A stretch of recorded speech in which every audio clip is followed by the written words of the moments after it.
Setelah kami sudah menyelesaikan mengumpulkan persembahan khusus untuk pembangunan gereja ini, kita siap untuk maju ke depan seperti lagu pujian hari ini. Mari kita mengakui iman kita, Yesus adalah Kristus, Anak Allah yang hidup. Tolong memberi salam kepada kanan kiri saudara. Mari kita bersukacita hanya karena Tuhan Allah.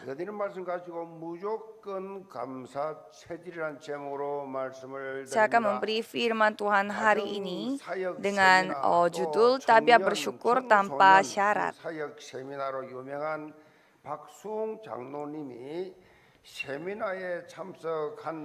Ada seorang penatua yang bernama Pak Suung yang begitu terkenal untuk membuka seminar khusus untuk pelayanan anak-anak dan juga muda-mudi dan juga untuk keluarga.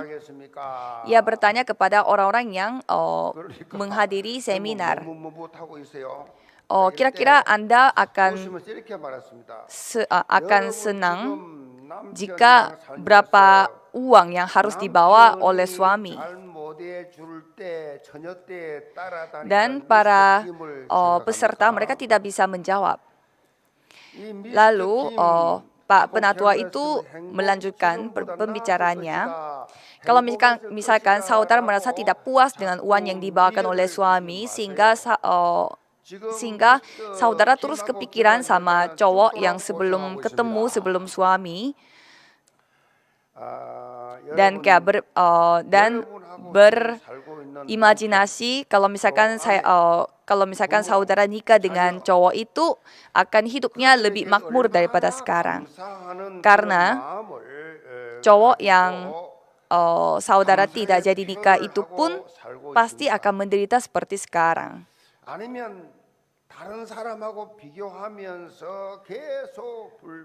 Jadi apakah saudara juga suka membandingkan diri saudara dengan orang lain atau suka membandingkan keluarga saudara dengan orang lain? Berdasarkan dengan sebuah penelitian, katanya kebanyakan stres yang diterima oleh manusia itu karena mereka itu suka dibanding-bandingkan.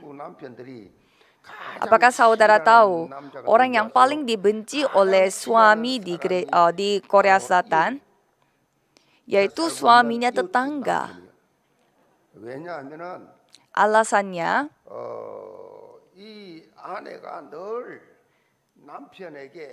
Alasannya karena istrinya suka berbicara kepada suaminya.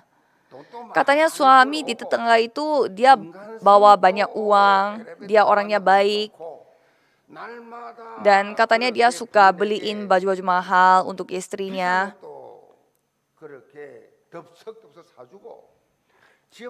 Dan juga dia bantu untuk ngurusin anak-anak di dalam rumah. Terus kamu gimana? Kamu bisa masak atau kamu ngertiin perasaan aku? Jadi karena istrinya suka ngomong seperti itu, suami di Korea Selatan pada stres. Jadi pada saat saudara membandingkan diri dengan orang lain, itu artinya sudah ditipu oleh setan.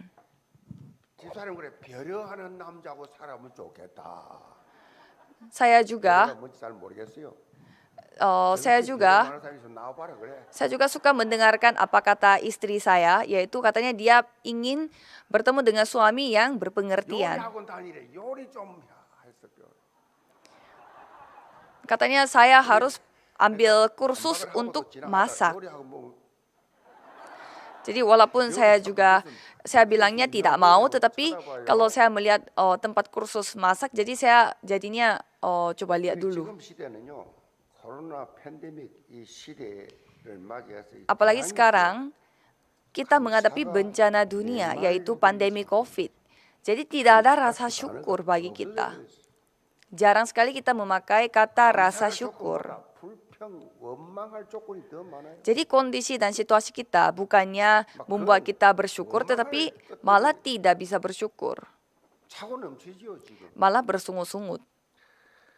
그런데 하나님의 자녀된 우리는 Tetapi kita sebagai anak Tuhan harus berbeda. 무엇보다도 복음으로 결론난 우리는 Khususnya kita yang memiliki solusi hidup yaitu Injil, 감사를 kita harus 부활시키는 삶을 memiliki kembali rasa syukurnya itu.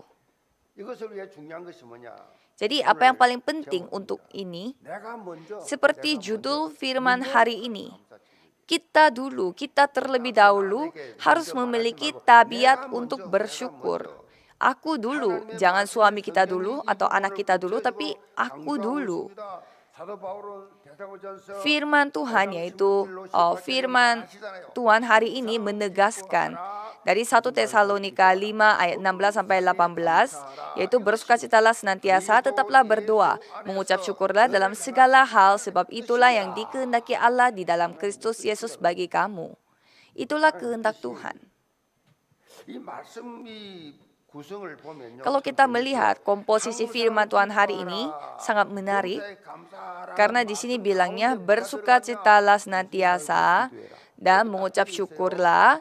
Di tengah-tengahnya itu ada tetaplah berdoa. Jadi maksudnya bagaimana? Kehendak Tuhan adalah kita itu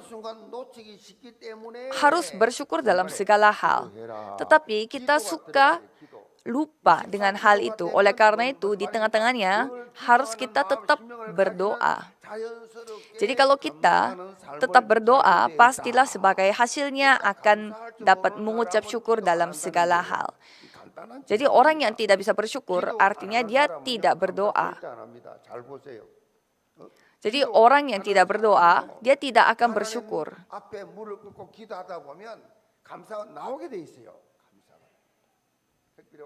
Kalau kita berlutut di hadapan Tuhan dan berdoa, tidak ada alasan untuk tidak bersyukur. Dan pada hari ini kita mengadakan hari raya ibadah khusus untuk hari raya penuaian. Hari raya penuaian adalah secara harafiah memiliki arti setelah menuai gandum kita harus mengucap syukur kepada Tuhan. Oleh karena itu umat Israel mengadakan hari raya penuaian. Dan di Keluaran 23 ayat 14 di sana juga Tuhan berfirman, 3 kali setahun haruslah engkau mengadakan perayaan bagiku. Jadi 3 perayaan itu 3 perayaan apa? Yaitu 3 hari raya Paskah. Itu adalah hari raya penuaian, hari raya pengumpulan hasil.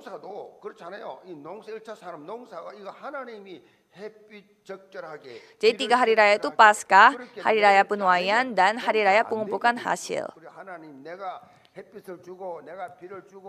Jadi karena Tuhan memberi, karena Tuhan yang memberi sinar matahari dan Tuhan yang memberi hujan dan Tuhan yang membuat gandum itu bertumbuh sehingga kita dapat menuai. Oleh karena itu kita harus mengucap syukur. Jadi pengucapan syukur itu adalah perintah dari Tuhan Allah, bukannya hal yang kita boleh lakukan atau tidak boleh lakukan atau boleh tidak lakukan. Ini adalah suatu sikap yang wajib. Dan kalau kita melihat gereja di Korea Selatan, mereka merayakan hari raya penuaian pada hari Minggu pertama bulan Juli setiap tahun.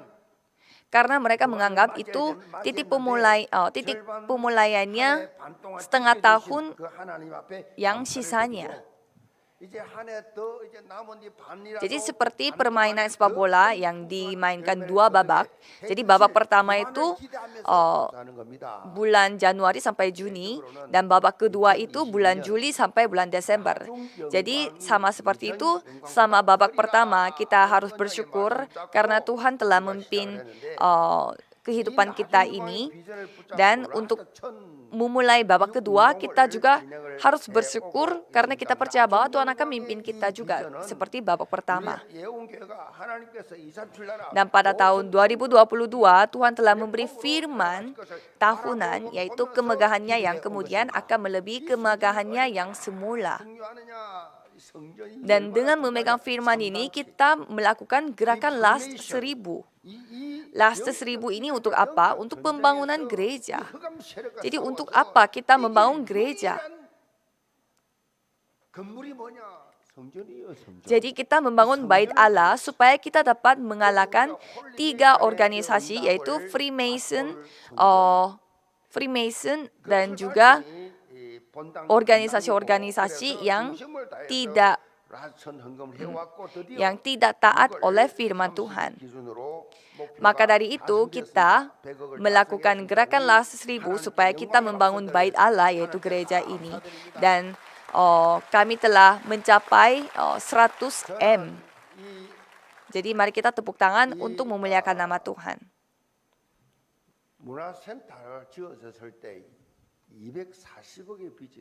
Jadi pada saat kami membangun gedung gereja kami yang paling tinggi ini, pada saat itu kita memiliki utangnya itu kira-kira 240 M. Dan pada saat itu kita tidak bisa melakukan apa-apa.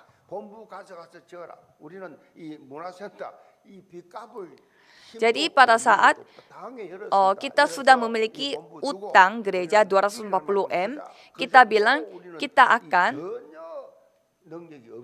bilangnya kita tidak boleh mengeluarkan uang untuk hal-hal yang lain, tetapi kita harus membayar dulu utang 240 M ini. Tetapi pada saat itu gerakan pembangunan gereja baru telah dimulai.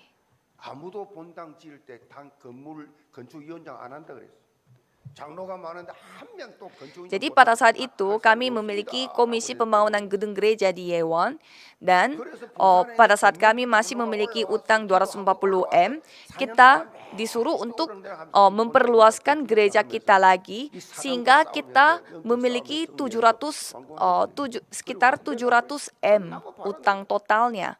Dan tidak ada orang yang mau ikut dalam komisi pembangunan gedung gereja. Tetapi apa yang terjadi?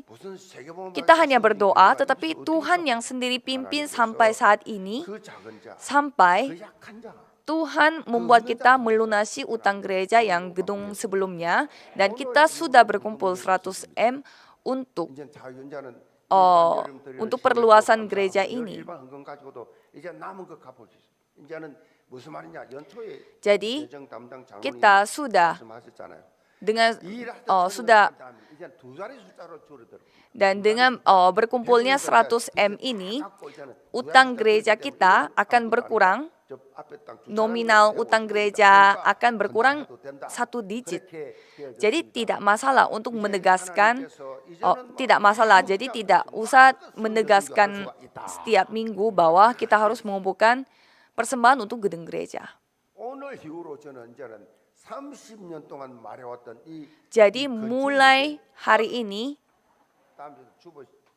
mulai minggu ini, saya tidak perlu untuk membahas lagi tentang persembahan gedung gereja.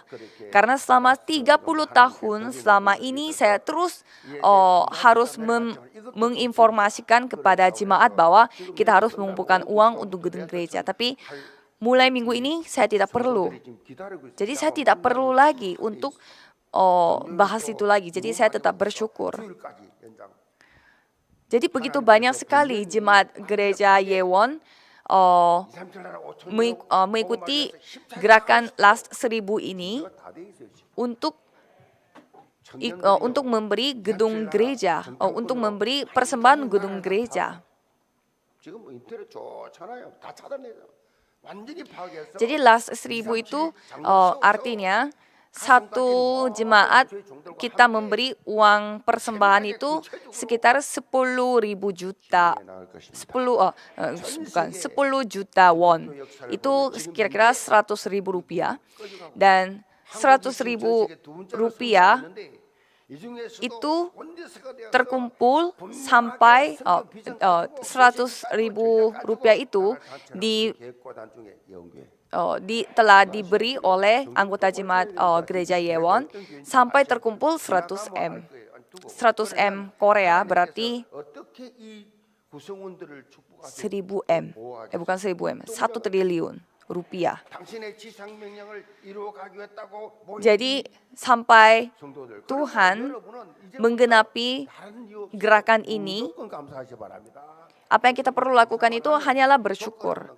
Kalau tim youth di gereja Yewon, mereka sedang mengumpulkan informasi supaya kita bisa mempersiapkan untuk pergi ke perkemahan Injil ke seluruh dunia untuk 237 negara. 70지역 Jadi 살려내고 terakhir 5천 종족 이 복음 terakhirnya Tuhan memberi misi kepada kita untuk menyampaikan Injil ini sampai ke ujung bumi. Oleh karena itu ini saatnya kita berdoa untuk 70 murid yang akan menyelamatkan 70 bangsa. Subjudul pertama adalah mengalami Tuhan yang menyertai kita selama 24 jam. 선지자가 하박국 선지자가 패역한 유다 백성들을 하나님께서 왜 그냥 놔두고 Jadi firman hari ini kita diambil dari kitab Habakuk, dan kitab Habakuk ini dimulai dengan doanya Nabi Habakuk. 안타까운 마음을 가지고 Habakuk ini merasa sangat kasihan terhadap kaum Yehuda karena mereka mengkhianati Tuhan Allah. Dan Habakuk berdoa kepada Tuhan Allah, mengapa Tuhan membiarkan mereka berdiam? 그러니까 하박국 선지자가 어떻게 유다 백성들보다 Dan Tuhan berkata kepada Habakuk bahwa 자들을 통해서 Tuhan akan menghakimi umatnya melalui Babilonia pada masa depan. Sehingga Habakuk kaget dan dia bertanya lagi kepada Tuhan Allah, mengapa Tuhan menghakimi umatnya dengan memakai Babilonia yang lebih jahat daripada umat kita sendiri? 바벨론을 사용하지만은 Dan Tuhan berkata, aku memakai sementara Babilonia untuk menghakimi kaum Yehuda, tetapi Babilonia ini juga pasti akan dihancurkan sesuai dengan kejahatannya. Jadi ini maksudnya apa? Tuhan tidak membiarkan kejahatan dunia. Tuhan tidak membiarkan mereka berdiam, tetapi juga menunjukkan kebenaran dengan metode Tuhan sesuai dengan jadwal waktu Tuhan. Jadi Habakuk yang telah mendengarkan jawaban Tuhan yang luar biasa ini, ia memuji Tuhan, memuliakan nama Tuhan. Itulah isi dari Habakuk pasal 3.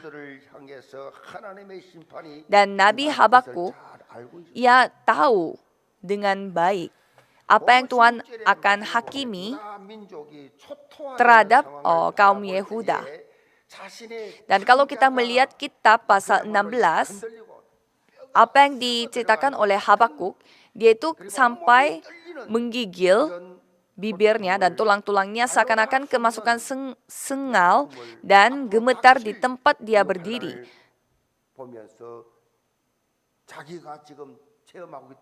Jadi itu yang dia alami karena dia tahu bagaimana penghakiman Tuhan Allah terhadap kaum Yehuda. Tetapi Habakuk tidak menyerah. Habakuk tidak membiarkan begitu saja, tetapi malah dia berdoa yang dapat melampaui lingkungan dan juga situasi. Bagaimana doanya? Tuhan telah kudengar kabar tentang engkau dan pekerjaanmu ya Tuhan, kutakuti. Hidupkanlah itu dalam lintasan tahun. Nyatakanlah itu dalam lintasan tahun, dalam murka, ingatlah akan kasih sayang. Jadi coba kita melihat lingkungan dan juga situasinya Habakuk. Tidak ada hal yang dia perlu syukuri, tidak ada hal yang dia bisa berterima kasih, tetapi dia malah memuji Tuhan dan bersyukur kepada Tuhan Allah. Seperti pengakuannya Daniel bersama dengan kawan-kawannya, walaupun Tuhan tidak menyelamatkan mereka, mereka tetap bersyukur. Jadi anak-anak Tuhan tidak terbawa kemana-mana oleh hal-hal yang kelihatan dengan mata.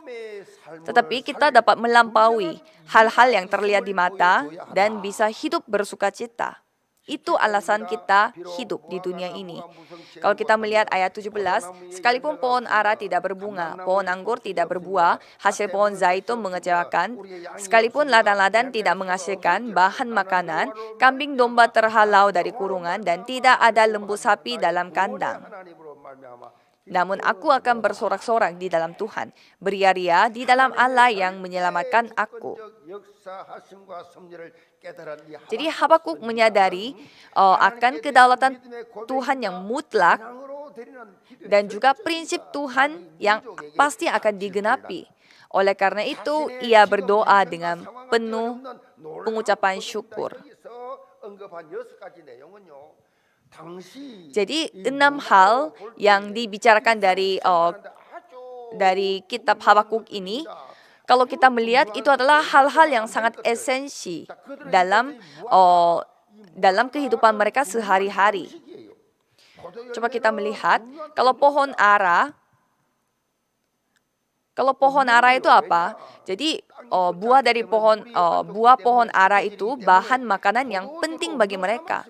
Dan kalau pohon anggur itu bahan minuman yang paling penting bagi mereka. Dan juga pohon zaitun itu bahan kebutuhan kehidupan mereka yang sangat wajib bagi mereka. Dan kalau tidak ada ladang-ladang, apalagi ladang-ladang yang tidak menghasilkan, itu artinya mereka akan menghadapi ancaman kehidupan mereka. Dan tidak ada kambing domba di kurungan, dan tidak ada lembu sapi dalam kandang. Itu artinya mereka tidak ada alat-alat untuk hidup. Jadi mereka hidup di dalam kondisi yang hancur. Pasti kita menghadapi kehidupan yang seperti ini juga. Walaupun kita sudah berusaha, walaupun kita benar-benar melakukan terbaik kita, tetapi hasilnya tidak memuaskan kita, dan malah kita kehilangan segalanya, dan malah kita dianiaya dan diketawakan oleh orang-orang. Bagaimana rasanya pada saat itu? Pasti rasanya kita ingin menyerah dan tidak mau hidup lagi dan jatuh dalam rasa sedih. Tetapi bagaimana pengakuannya Habakuk? Namun aku akan bersorak-sorak di dalam Tuhan, beria-ria di dalam Allah yang menyelamatkan aku.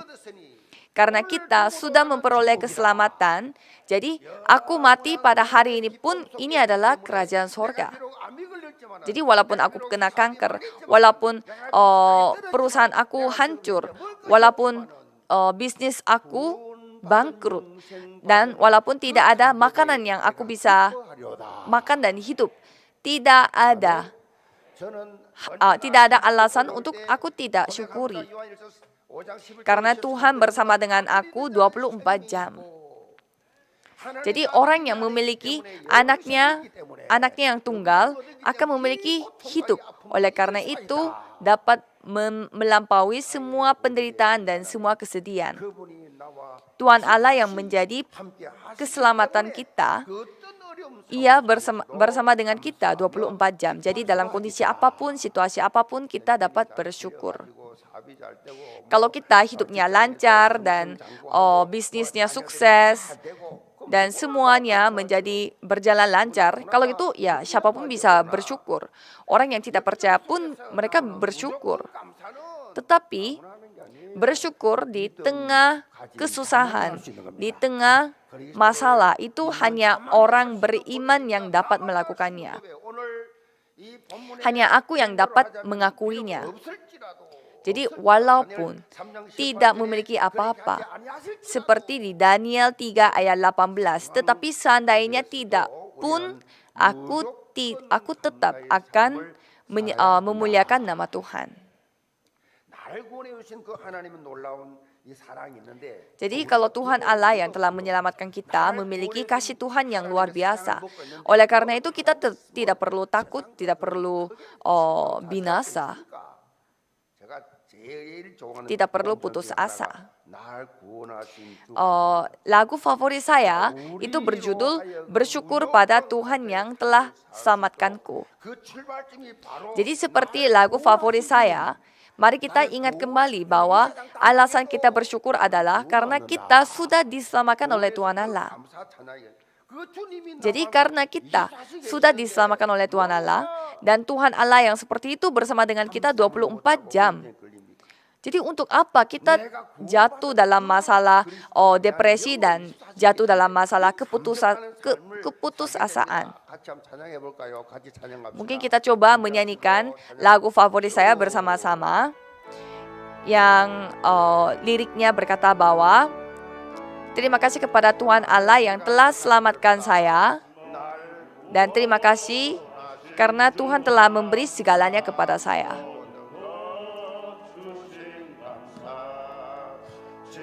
Dan terima kasih karena semua kenang-kenangan yang sudah berlalu dan Tuhan selalu menyertai aku.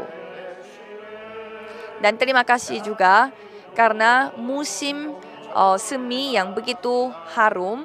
Dan terima kasih juga pada musim gugur yang kesepian. Dan terima kasih juga atas air mata yang sudah tidak ada lagi. Dan saya merasa jiwa saya begitu damai sejahtera. Terima kasih atas doa yang sudah dijawab oleh Tuhan. Dan terima kasih juga karena Tuhan telah menolak doa saya. Dan terima kasih atas badai topan yang telah berlalu dalam hidup saya. Dan Tuhan memenuhi segalanya. Terima kasih atas penderitaan dan juga sukacita. Terima kasih karena Tuhan telah memberi penghiburan di tengah putusasaan. Dan terima kasih atas anugerah Tuhan yang tidak bisa ternilai. Dan terima kasih Tuhan kepada kasih Tuhan yang begitu besar. Terima kasih atas bunga mawar di tengah jalan. Dan terima kasih juga karena ada duri pada bunga tersebut. Dan terima kasih juga karena Tuhan telah memberi keluarga yang begitu hangat dan juga telah memberi harapan yang luar biasa. Terima kasih atas sukacita dan dukacita. Terima kasih atas damai sejahtera yang datang dari surga. Terima kasih atas harapan untuk pada hari esok dan terima kasih untuk selama-lamanya.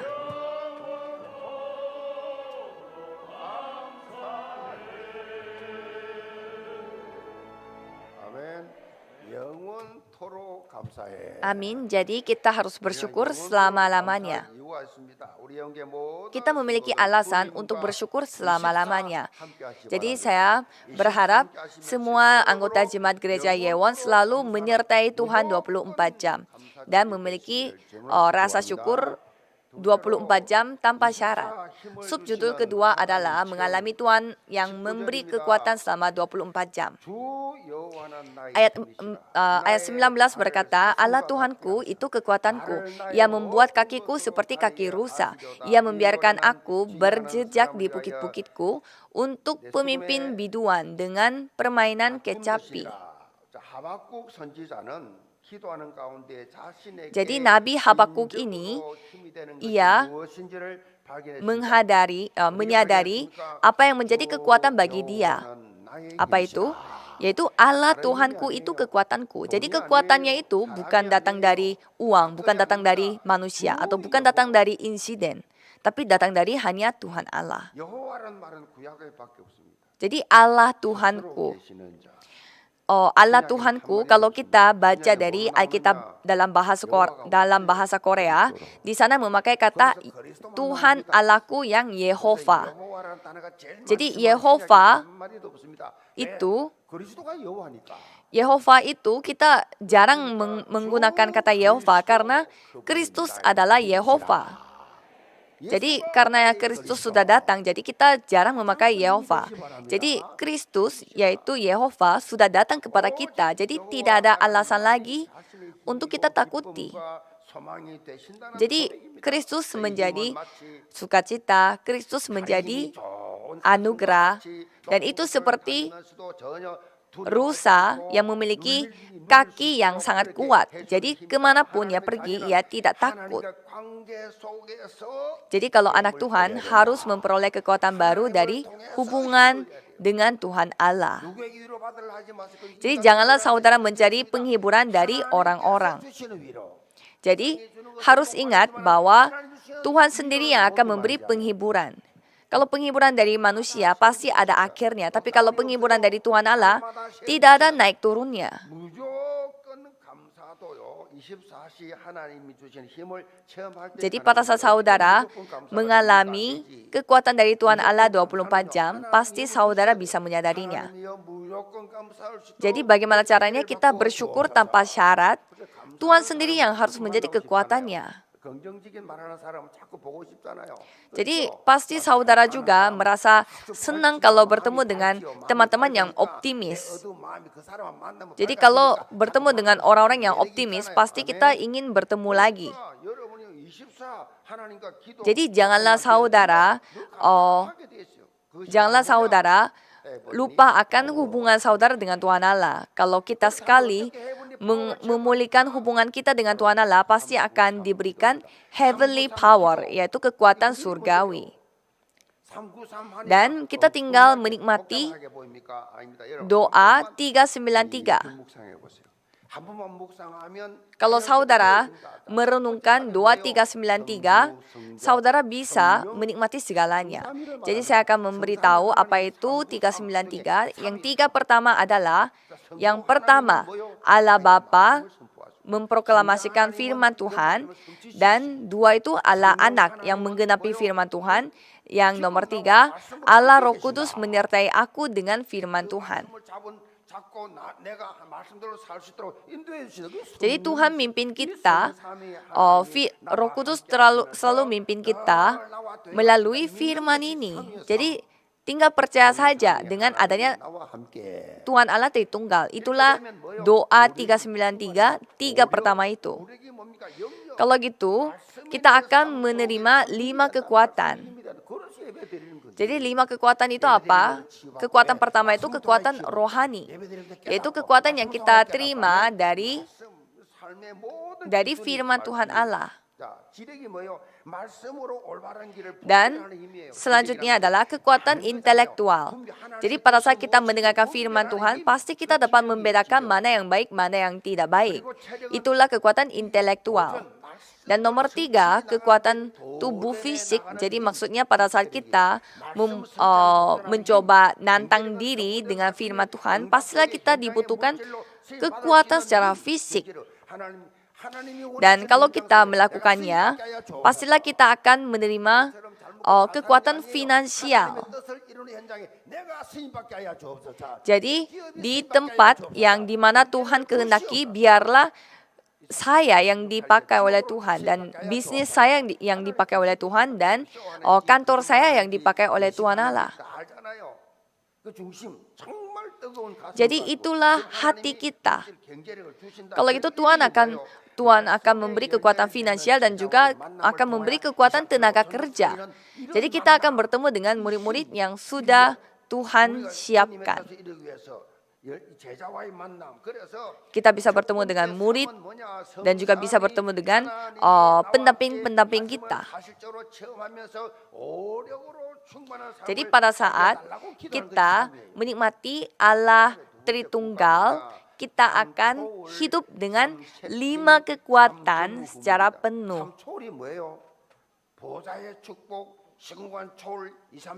Dan yang kedua adalah ada angka 9. Itu 9-nya apa? Yaitu 9 itu penggabungan dari 3 hal yang melampaui, dan 3 settingan, dan 3 hal yang tidak pernah ada sebelumnya dan yang tidak akan pernah ada sesudahnya. Jadi tiga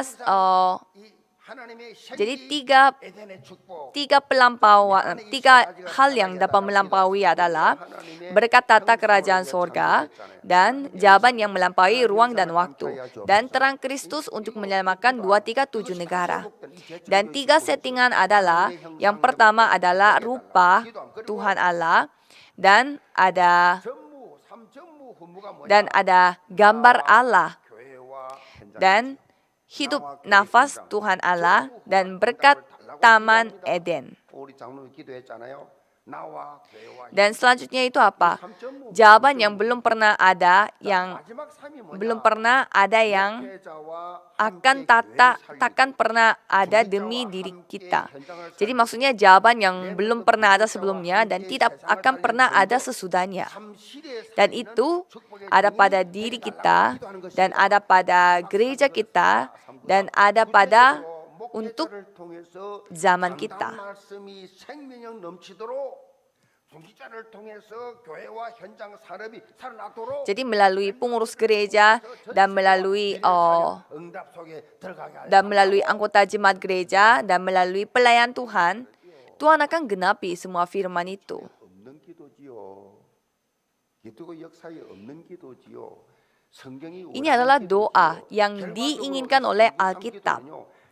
Jadi doa 393 itu artinya kita berdoa supaya kehendak Tuhan itu benar-benar terjadi pada tanah ini. Seperti doa Bapa kami, kita berdoa jadikanlah kehendak-Mu di bumi seperti di sorga. Jadi mungkin kelihatannya kayak terlalu banyak dan ribet, tetapi sebenarnya begitu simple supaya kehendak Tuhan Allah itu benar-benar terjadi seperti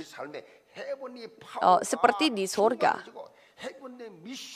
Kalau gitu, kita akan menerima heavenly power, kekuatan surgawi, dan dapat melakukan heavenly mission, misi surgawi, dan dapat menemukan heavenly talent, talenta surgawi, dan dapat dipakai oleh Tuhan Allah. Jadi, pada saat kita menjalankan semua penggenapan firman Tuhan ini, apa yang kita harus alami?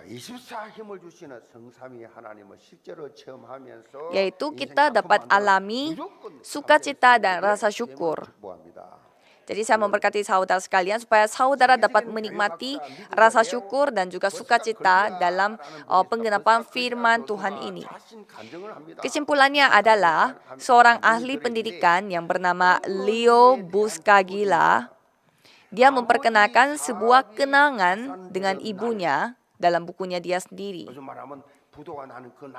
Jadi bapaknya dia katanya bangkrut, dan pada hari perusahaannya bapaknya dia bangkrut, ibunya dia telah menjual semua aksesoris permata yang begitu berharga, dan ia mengadakan pesta fora pada malamnya itu. Dan keluarga yang lainnya itu pada bilang itu gila. Kenapa jual permatanya dan malah berpesta untuk keluarganya. Dan ibunya itu katanya menjawab, karena itu adalah malam di mana keluarga kita itu membutuhkan sukacita. Karena keluarga kita itu tidak boleh jatuh dalam rasa kesedihan. Dan pada saat itu bapaknya menyadari bahwa tidak ada yang lebih berharga daripada keluarga. Sehingga bapaknya memiliki keberanian kembali dan mencoba untuk tantang diri. Jadi maksudnya bagaimana? Apa masalah yang saudara hadapi saat ini? Cobalah saudara, bukalah pesta seperti ibunya Leo Buscaglia ini. Karena masalah berarti kesempatan untuk mendapatkan berkat Tuhan Allah. Jadi orang yang memiliki kanker pun dia dapat mengucap syukur, dan pada akhirnya kankernya itu tidak bisa menguasai tubuhnya dia. Jadi orang yang tidak percaya pun memiliki efek dari rasa syukur. Tuhan akan mendatangkan segala kebaikan. Oleh karena itu, kita percaya saja kepada Tuhan Allah dan bersyukurlah terlebih dahulu. Dan cobalah saudara mengalami Tuhan Allah Tritunggal itu setiap hari, setiap saat, 24 jam untuk menyelamatkan 237 bangsa. Mari kita berdoa. Terima kasih Tuhan Allah karena anggota jemaat gereja Yewon, Tuhan akan berkati mereka satu persatu dalam rangka Hari Raya Penuaian. Mereka akan memulihkan kembali rasa syukur atas segala hal, supaya mereka dapat menikmati kehidupan mereka yang penuh berkelimpahan dan memuliakan nama Tuhan. Dalam nama Yesus Kristus kami berdoa. Amin.